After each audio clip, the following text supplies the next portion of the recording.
मैं खुद लाया।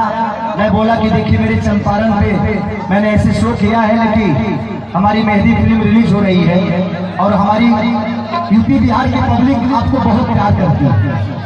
आज सबसे टॉप पे है ये और सबसे ज्यादा आप सबके दिल में रहने वाली हीरोइन है कि नहीं? तो कहीं ना कहीं प्यारे हैं, इसीलिए इन्होंने मेरी एक आवाज पे और नाल भाई हमारा एक बार बोला कि भाई काजल जी को जरूर लेके आइए और मैं लेकर यहाँ तक चला आया। तो कहीं ना कहीं आप सबसे इनको बहुत प्यार है और आप सबके बाद मेरे से थोड़ा थोड़ा है, ज्यादा नहीं। कभी कभी टाइम मिलता है तो कर लेते हैं क्या? अभी भी तुम्हें हम यहाँ बात।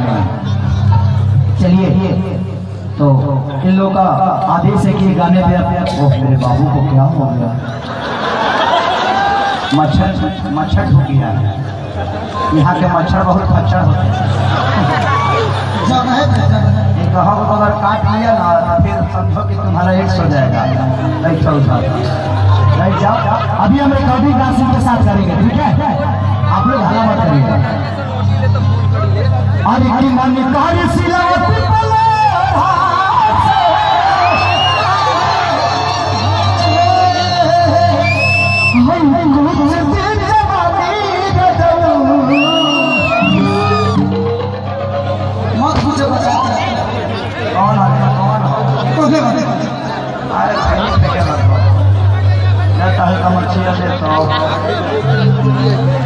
ये बुझाता है